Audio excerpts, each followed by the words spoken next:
सूत जी को नमस्कार, श्रीमद् भागवत को नमस्कार, माँ सरस्वती को नमस्कार, भगवान के नर नारायणों को नमस्कार, व्यास देव जी को नमस्कार करके श्रीमद् भागवत की चर्चा करते हैं। दोस्तों, आज हमारा तृतीय स्कंद का प्रथम अध्याय है। उद्धव और विदुर जी की भेंट। श्री सुखदेव जी ने कहा, प्रेक्षित, जो बात तुमने पूछी है वही पूर्व काल में अपने सुख समृद्धि से पूर्ण घर को छोड़कर वन में गए हुए विदुर जी ने भगवान मैत्रेय जी से पूछी थी। जब सर्वेश्वर भगवान श्री कृष्ण पांडवों के दूत बनकर गए थे, तब वे दुर्योधन के महलों को छोड़कर उसी विदुर जी के घर में उसे अपना ही समझकर बिना बुलाए चले गए थे। राजा परीक्षित ने पूछा, प्रभु, यह तो बतलाइए कि भगवान मैत्रेय के साथ विदुर जी का समागम कहाँ और किस समय हुआ था। पवित्र आत्मा विदुर जी ने महात्मा मैत्रेय जी से कोई साधारण प्रश्न नहीं किया होगा, क्योंकि उसे तो मैत्रेय जी जैसे साधु शिरोमणि ने अभिनंदन पूर्वक उत्तर देकर महिमान्वित किया था। सूत जी कहते हैं, सर्वज्ञ श्री सुखदेव जी ने राजा परीक्षित के इस प्रकार पूछने पर अति प्रसन्न होकर कहा, सुनो। श्री सुखदेव जी कहने लगे, परीक्षित, यह उन दिनों की बात है जब अंधे राजा धृतराष्ट्र ने अन्याय पूर्वक अपने दुष्ट पुत्रों का पालन पोषण करते हुए अपने छोटे भाई पांडु के अनाथ बालकों को लाक्षा भवन में भेजकर आग लगवा दी। जब उनकी पुत्रवधू और महाराज युधिष्ठिर की पटरानी द्रौपदी के केश दुशासन ने भरी सभा में खींचे, उस समय द्रौपदी की आंखों से आंसुओं की धारा बह चली और उस प्रवाह से उसके वक्षस्थल पर लगा हुआ केसर भी बह चला। किंतु धृतराष्ट्र ने अपने पुत्र को उस कुकर्म से नहीं रोका। दुर्योधन ने सत्यपरायण और भोले भाले युधिष्ठिर का राज्य जुए में अन्याय से जीत लिया और उन्हें वन में निकाल दिया। किंतु वन से लौटने पर प्रतिज्ञा अनुसार जब उन्होंने अपना न्यायोचित पैतृक भाग मांगा, तब भी मोहवश उन्होंने उन अजात शत्रु युधिष्ठिर को उनका हिस्सा नहीं दिया। महाराज युधिष्ठिर के भेजने पर जब जगत गुरु भगवान श्री कृष्ण ने कौरवों की सभा में हित भरे सुमधुर वचन कहे, जो भीष्म आदि सज्जनों को अमृत से लगे, पर कुरुराज ने उनके कथन को कुछ भी आदर नहीं दिया। देते कैसे? उनके तो सारे पुण्य नष्ट हो चुके थे। फिर जब सलाह के लिए विदुर जी को बुलाया गया, तब मंत्रियों में श्रेष्ठ विदुर जी ने राज्य भवन में जाकर बड़े भाई धृतराष्ट्र के पूछने पर उन्हें वह सम्मति दी, जिसे नीति शास्त्र के जानने वाले पुरुष विदुर नीति कहते हैं। उन्होंने कहा, महाराज, आप अजात शत्रु महात्मा युधिष्ठिर को उनका हिस्सा दे दीजिए। वे आपके न सहने योग्य अपराध को भी सह रहे हैं। भीम रूप काले नाग से तो आप भी बहुत डरते हैं। देखिए, वह अपने छोटे भाइयों के सहित बदला लेने के लिए बड़े क्रोध से फुफकारें मार रहा है। आपको पता नहीं, भगवान श्री कृष्ण ने पांडवों को अपना लिया है। वे यदुवीरों के आराध्य देव इस समय अपनी राजधानी द्वारकापुरी में विराजमान हैं। उन्होंने पृथ्वी के सभी बड़े बड़े राजाओं को अपने अधीन कर लिया है तथा ब्राह्मण और देवता भी उन्हीं के पक्ष में हैं। जिसे आप पुत्र मानकर पाल रहे हैं तथा जिसकी हाँ में हाँ मिलाते जा रहे हैं, उस दुर्योधन के रूप में तो मूर्तिमान दोष ही आपके घर में घुसा बैठा है। यह तो साक्षात भगवान श्री कृष्ण से द्वेष करने वाला है। इसी के कारण आप भगवान श्री कृष्ण से विमुख होकर श्रीहीन हो रहे हैं। अतएव यदि आप अपने कुल की कुशल चाहते हैं तो इस दुष्ट को तुरंत ही त्याग दीजिए। विदुर जी का ऐसा सुंदर स्वभाव था कि साधु जन भी उसे प्राप्त करने की इच्छा करते थे, किंतु उनकी यह बात सुनते ही कर्ण, दुशासन और शकुनी के सहित दुर्योधन के होंठ अत्यंत क्रोध से फड़कने लगे और उसने उनका तिरस्कार करते हुए कहा, अरे इस कुटिल दासी पुत्र को यहाँ किसने बुलाया है? यह जिनके टुकड़े खा खा कर जीता है, उन्हीं के प्रतिकूल होकर शत्रु का काम बनाना चाहता है। इसके प्राण तो मत लो, परंतु इसे हमारे नगर से तुरंत बाहर निकाल दो।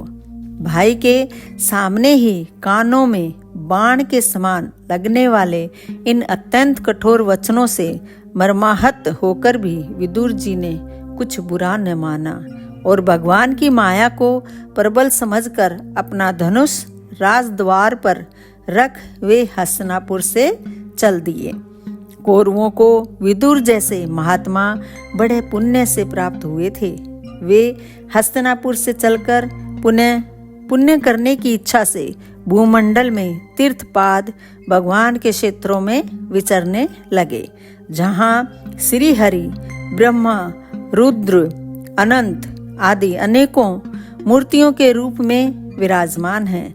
जहाँ जहाँ भगवान की प्रतिमाओं से सुशोभित तीर्थ स्थान, नगर, पवित्र वन, पर्वत, निकुंज और निर्मल जल से भरे हुए नदी सरोवर आदि थे, उन सभी स्थानों में वे अकेले ही विचरते रहे। वे अवधूत वेश में स्वच्छंदता पूर्वक पृथ्वी पर विचरते थे, जिससे आत्मीय जन उन्हें पहचान न सके।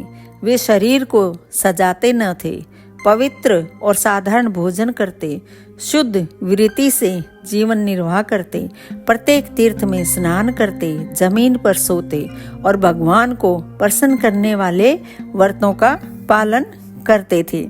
इस प्रकार भारतवर्ष में ही विचरते विचरते जब तक वे प्रभास क्षेत्र में पहुंचे, तब तक भगवान श्री कृष्ण की सहायता से महाराज युधिष्ठिर पृथ्वी का एक छत्र अखंड राज्य करने लगे थे।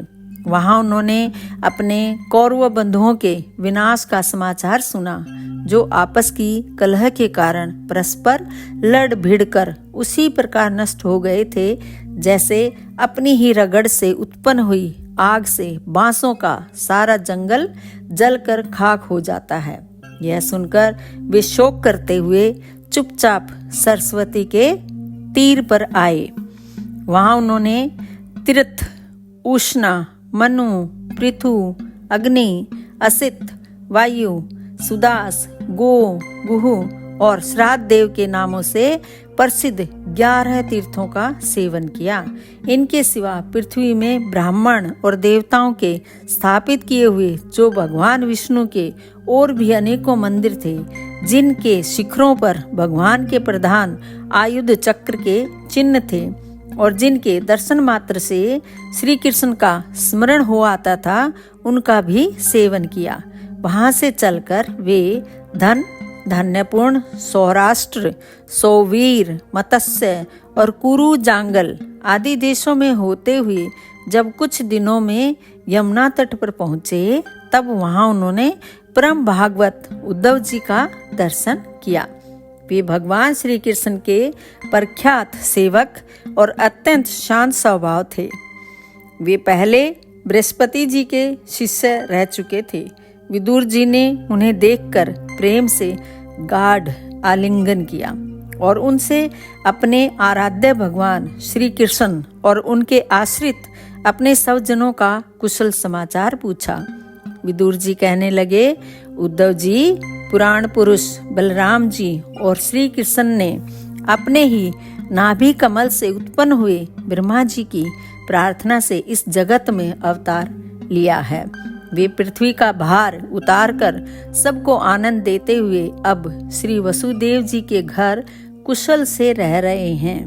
न प्रियवर, हम कुरुवंशियों के परम सुहृदय और पूज्य वसुदेव जी, जो पिता के समान उदारता पूर्वक अपनी कुंती आदि बहनों को उनके स्वामियों का संतोष कराते हुए उनकी सभी मनचाही वस्तुएं देते आए हैं, आनंद पूर्वक है न।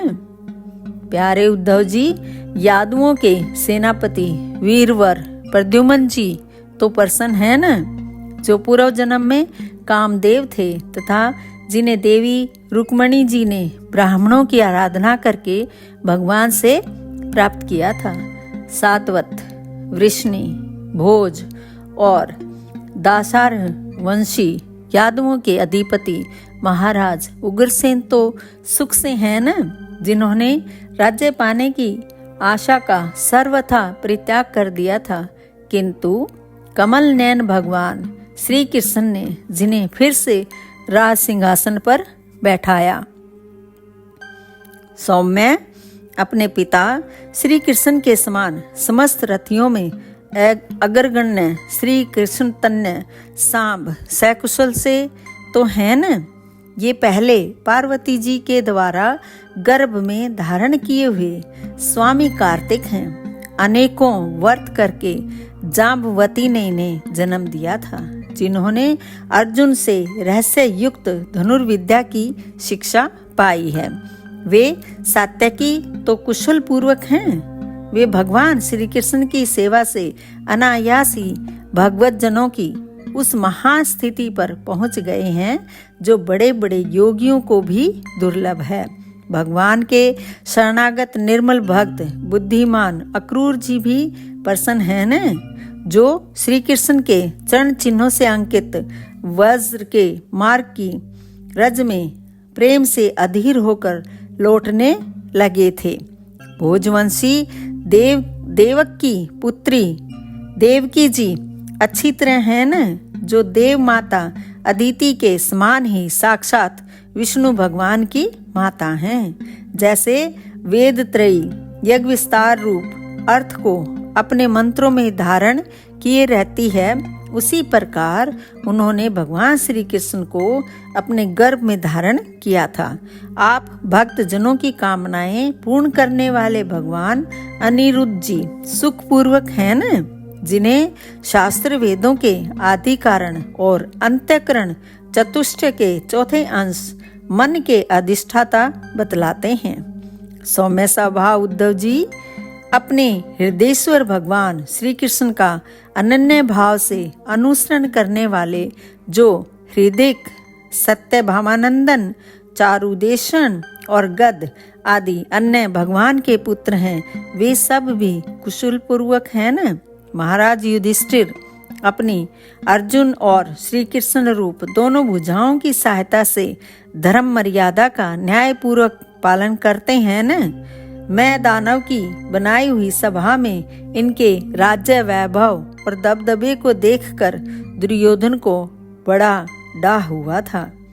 अपराधियों के प्रति अत्यंत असहिष्णु भीमसेन ने सर्प के समान दीर्घकालीन क्रोध को छोड़ दिया है क्या?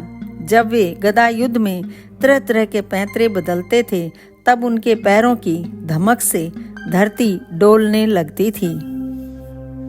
जिनके बाणों के जाल से छिपकर किरात वेशधारी अतएव किसी की पहचान में न आने वाले भगवान शंकर प्रसन्न हो गए थे, वे रथी और यूथपतियों का सुयश बढ़ाने वाले गांडीवधारी अर्जुन तो प्रसन्न है न। अब तो उनके सभी शत्रु शांत हो चुके होंगे। पलक जिस प्रकार नेत्रों की रक्षा करते हैं, उसी प्रकार कुंती के पुत्र युधिष्ठिर आदि जिनकी सर्वदा संभाल रखते हैं और कुंती ने ही जिनका लालन पालन किया है, वे माद्री के यमज पुत्र नकुल और सहदेव कुशल से तो है न। उन्होंने युद्ध में शत्रु से अपना राज्य उसी प्रकार छीन लिया जैसे दो गरुड़ इंद्र के मुख से अमृत निकाल लाएं। अहो, बेचारी कुंती तो राज ऋषि श्रेष्ठ पांडु के वियोग में मृत प्राय सी होकर भी इन बालकों के लिए ही प्राण धारण किए हुए हैं। रथियों में श्रेष्ठ महाराज पांडु ऐसे अनुपम वीर थे कि उन्होंने केवल एक धनुष लेकर ही अकेले चारों दिशाओं को जीत लिया था। सौम्य स्वभाव उद्धव जी, मुझे तो अधःपतन की ओर जाने वाले उन धृतराष्ट्र के लिए बार बार शोक होता है, जिन्होंने पांडवों के रूप में अपने परलोकवासी भाई पांडु से ही द्रोह किया तथा अपने पुत्रों की हाँ में हाँ मिलाकर अपने हित चिंतक मुझको भी नगर से निकलवा दिया। किंतु भाई, मुझे इसका कुछ भी खेद अथवा आश्चर्य नहीं है। जगत दाता भगवान श्री कृष्ण ही मनुष्यों की सी लीलाएं करके लोगों की मनोवृत्तियों को भ्रमित कर देते हैं। मैं तो उन्हीं की कृपा से उनकी महिमा को देखता हुआ दूसरों की दृष्टि से दूर रहकर सानंद विचर रहा हूँ। यद्यपि कौरवों ने उनके बहुत से अपराध किए, फिर भी भगवान ने उनकी इसलिए उपेक्षा कर दी थी कि वे उनके साथ उन दुष्ट राजाओं को भी मारकर अपने शरणागतों का दुख दूर करना चाहते थे, जो धन, विद्या और जाति के मद से अंधे होकर कुमार्ग गामी हो रहे थे और बार बार अपनी सेनाओं से पृथ्वी को कंपा रहे थे। उद्धव जी, भगवान श्री कृष्ण जन्म और कर्म से रहित हैं, फिर भी दुष्टों का नाश करने के लिए और लोगों को अपनी ओर आकर्षित करने के लिए उनके दिव्य जन्म कर्म हुआ करते हैं। नहीं तो भगवान की तो बात ही क्या। दूसरे जो लोग गुणों से पार हो गए हैं, उनमें भी ऐसा कौन है जो इस कर्माधीन देह के बंधन में पड़ना चाहेगा। अतः मित्र, जिन्होंने अजन्मा होकर भी अपनी शरण में आए हुए समस्त लोकपाल और आज्ञाकारी भक्तों का प्रिय करने के लिए यदुकुल में जन्म लिया है, उन पवित्र कीर्ति श्री हरि की बातें सुनाओ। दोस्तों, यहाँ पर ये अध्याय समाप्त होता है। आप मेरे वीडियो रोजाना देख रहे हैं, उसके लिए आपका बहुत बहुत धन्यवाद।